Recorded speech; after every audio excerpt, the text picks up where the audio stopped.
Hey, what's going on, guys? Rum Gaming here, back to the video. Today's episode, we're taking a look at Shen in the top lane. So starting out with Shen, let's first talk about some of his abilities. So his first ability is going to be Twilight Assault. So basically, you have this spirit blade that you kind of throw around, you kind of pull it to you. And when you pull this blade to you, you're going to be doing additional damage with your auto attacks. Now, one thing that's really nice is through his passive, Key Barrier, after casting a spell, Shen gets a shield. Affecting other champions reduces the cooldown of this effect. So as he uses his abilities, he gets this shield effect.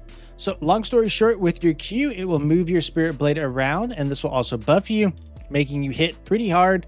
Pretty strong early game as well. We have his W, Spirit's Refuge. Shen creates a defensive zone at his spirit blade. So wherever your spirit blade is, it's something you need to track the location of, because that's where that defensive zone is going to go.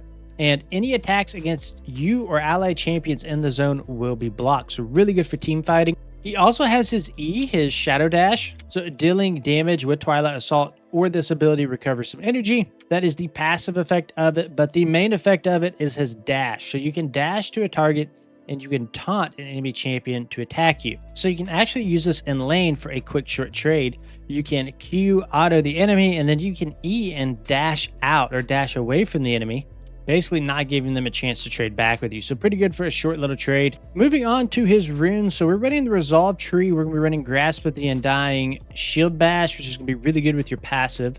We'll be taking Second Wind and Overgrowth for sustain. In the Inspiration Tree, we'll be taking Biscuit Delivery for additional sustain, and then Approach Velocity. This is going to give us a little bit more movement speed to stick to our targets. And then directly below that, we'll be taking 10% attack speed and then health. Now, some of the main items that he'll be running, he'll be starting out with a Doran Shield as well as a health potion. And you'll be running Titanic Hydra into Plated Steel Caps into Flicker Blade. And Flicker Blade is going to be really good for trading. We're seeing a lot of champions right now. And this is going to reduce basically it's going to reduce your cooldowns by 15% of the remaining cooldown for each auto attack that you do. It's really good on somebody like Shen because pretty much all your damage is going to be coming from your abilities. Your autos are pretty strong, but they're not nearly as strong without your empowered Q. So that works really well just with his kit. And then we're also running Titanic Hydra as the very first item. It's going to give you some AoE clear. It's going to give you a ton of health, which is really strong early. And then most likely you'll be running something like Plated Steel Caps in the early game. Taking a look at your fourth items, it depends on what you're looking to do. If you need Heal Cut with Thornmail, your team needs it, you can go that. If you're looking for more extended trades though, Unending Despair is kind of my go-to. This is going to let you heal for 250% of the damage dealt every 4 seconds. So really good for sustain. And then alternatively, you can also build a Dead Man's Plate if you need that additional movement speed. So going into some of the strengths and weaknesses of Shen. Starting with the strengths, he's really able to mitigate most forms of auto attack damage with his W. And I say most, he can mitigate any form of auto attack damage with his W. And this can make him very strong against like physical damage carries. It's really good against something like a Master Yi, for example. He can just go in and like block his opener essentially. And then with his E, with his taunt, it's going to be really strong when you're using it in brush, when people aren't really expecting you to dash out. It can really catch people off guard. So Shen can be pretty scary. Pretty much anytime he has an ally around, he's going to be very scary because he can just kind of taunt in and face tank them.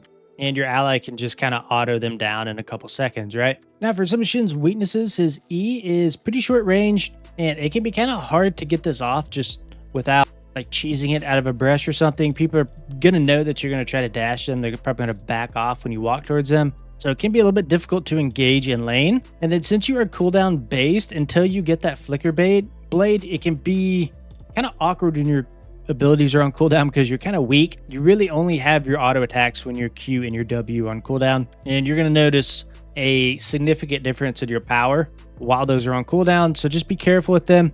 And then your ultimate can be seen as a weakness as well. If you have a bad ultimate, it's going to teleport you across the map, and now you're out of lane, and it could be a bad situation for you. Top lane could take your tower, you guys don't get a kill bot lane, and it can make or break you essentially. So early game, you're going to be pretty weak before level 6, and you get stronger once you get your ultimate, right? So you can have some of that map pressure. You're going to be using your ultimate on your carries probably more than anything, right? Because they're probably going to have a shutdown on them, and you want to snowball them as much as you possibly can. Now, once you do hit the mid game, you will get some tanky items, and you will probably transition into the front line for your team. So you need to try to soak as much damage as you possibly can with your passive along with your W. And then finally in the late game, your ultimate cooldown will be significantly lower, so you can kind of use it a little bit more free.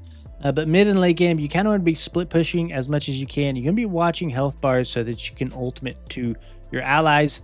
All right, guys, that's been the end of this video. If you enjoyed it, please consider liking and subscribing to the channel. See you in the next one.